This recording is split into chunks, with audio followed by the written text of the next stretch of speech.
Study IQ IAS, अब तैयारी हुई अफोर्डेबल।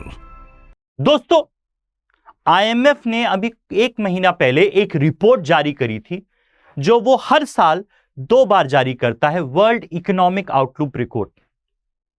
उस रिपोर्ट में IMF ने कहा था कि भारत की जो पहले की प्रोजेक्टेड इकोनॉमिक ग्रोथ थी उससे कम तेज गति से भारत बढ़ेगा, और इसके जवाब में जो भारत के मुख्य आर्थिक सलाहकार हैं, chief economic adviser Nageshwaram ji, उन्होंने कहा कि India is going to prove IMF projections wrong and we are going to perform much better than what is IMF telling us. So why has the chief economic adviser said that and how we are going to prove IMF wrong? This is what we are going to understand in this video. So hello friends and welcome to Study IQ. मेरा नाम है कुंवर प्रतीक और आज हम Bharat IMF को क्यों गलत साबित करेगा उसके बारे में जानेंगे। सबसे पहली चीज है, अगर आप मुझे सोशल मीडिया पे फॉलो नहीं करते हैं तो कर लीजिए, चाहे वो ट्विटर हो, इंस्टाग्राम हो, टेलीग्राम हो, तीनों जगह आप लोग मुझे फॉलो कर सकते हैं। और अगर आपको सेशन की PDF में इंटरेस्ट है तो आप ये ग्रुप ज्वाइन कर लीजिए, यहां आपको सेशन की PDF मिल जाएगी। सवाल तीनों जगह पूछ लो। स्टार्ट करने से पहले बता दूं, अगर आप UPSC की तैयारी कर रहे हो तो हम लोगों ने स्टडी IQ ने आपके लिए UPSC फाउंडेशन बैच 8 लॉन्च कर दिया है, जिसमें आपको सारी की सारी क्लासेस प्री और मेंस की लाइव मिलेंगी, 900 घंटे से ज्यादा की, जो बाद में 2 साल के लिए आपको रिकॉर्डेड फॉर्मेट में भी मिलेगी। इस कोर्स के कई और फायदे हैं, जैसे आपको इसमें मेंटर्स दिए जाएंगे जो आपको हेल्प करेंगे थ्रू आउट योर प्रिपरेशन।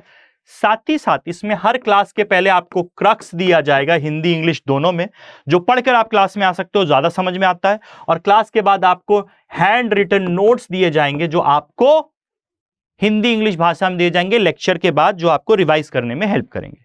ये सारी की सारी चीजें आपको मात्र 19,000 रुपए में मिल सकती है अगर आप कोड यूज करेंगे KP लाइव। कौन सा कोड इस्तेमाल करना है आपको? KP live. ये कोड का इस्तेमाल करना है, आपको 19,000 रुपए में मिल जाएगा।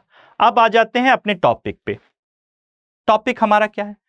जो हमारे चीफ इकोनॉमिक एडवाइजर हैं फाइनेंस मिनिस्ट्री के, वी अनंथा नागेश्वरम, उन्होंने कहा मंडे को कि भारत जो IMF ने प्रिडिक्ट किया है उससे बेहतर ग्रोथ करेगा,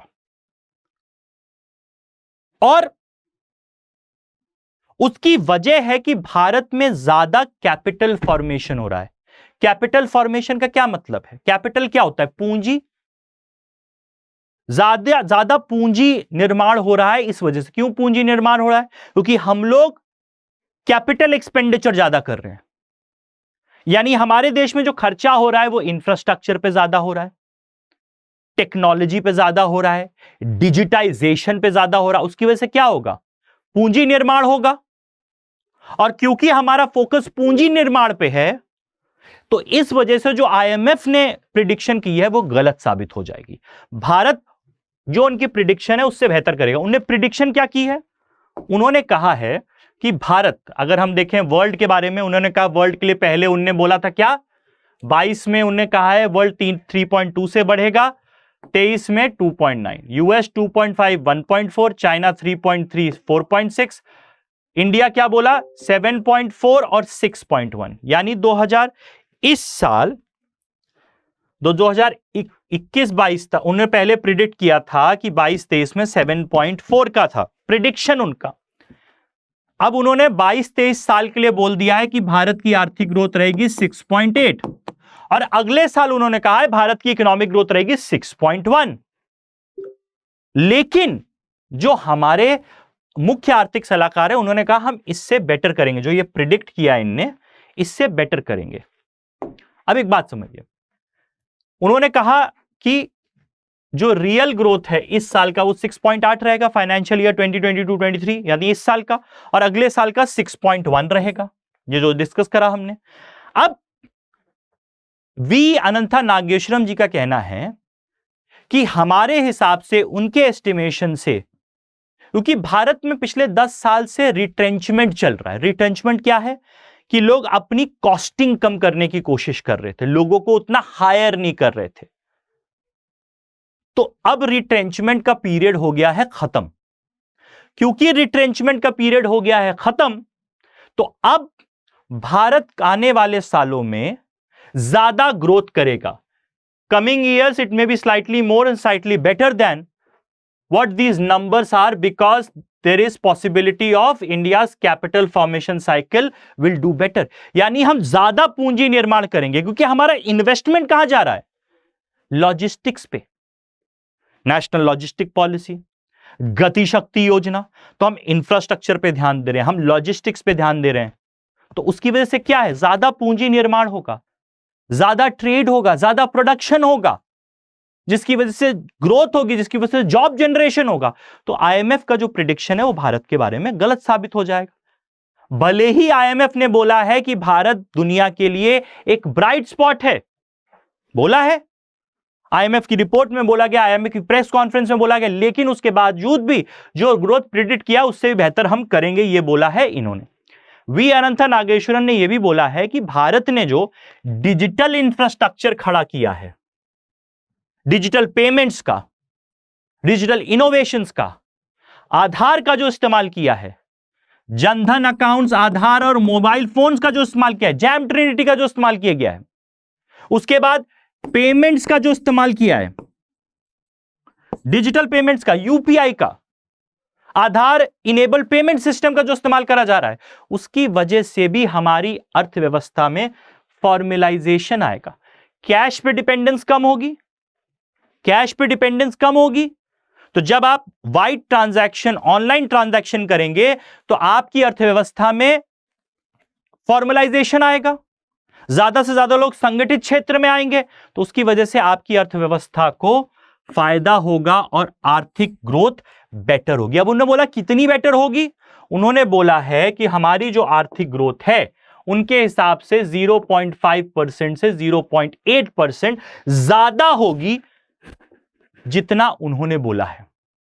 तो वी अनंता राव की वजह से उनका कहना है कि भारत की जो बेस ग्रोथ रेट है, मिनिमम ग्रोथ रेट जो होगी उनके हिसाब से वो 7% होगी।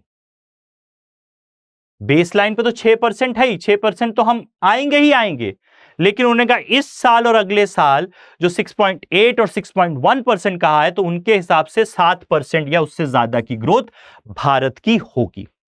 और ऐसा उन्होंने इसलिए भी बोला है कि भारत में जो राजकोषीय नीति है, जो मौद्रिक नीति है, यानी मॉनेटरी पॉलिसी और फिस्कल पॉलिसी है, मॉनेटरी पॉलिसी आरबीआई बनाता है, फिस्कल पॉलिसी सरकार बनाती है। एक महंगाई कम करने की कोशिश कर रहे हैं और ग्रोथ को थोड़ा सपोर्ट करने को, दूसरा क्या है, महंगाई को कम करना और ग्रोथ को सपोर्ट करने की पॉलिसी है। तो उन्होंने बोला क्योंकि भारत में जो राजकोषीय नीति यानी फिस्कल पॉलिसी और मौद्रिक नीति यानी मॉनेटरी पॉलिसी है, वो दोनों एक दूसरे के साथ चल रही हैं, विरोधाभासी नहीं है। तो क्योंकि वो एक दूसरे को सपोर्ट कर रही हैं, तो उसकी वजह से भी भारत को फायदा होगा इकोनॉमिक ग्रोथ में। साथ ही साथ भारत का इस समय डेट टू जीडीपी रेशियो करीबन 60% के अराउंड है। डेट जीडीपी रेशियो क्या होता है कि कितना उधार आपके देश के ऊपर है और कितना आपका जीडीपी का नंबर है।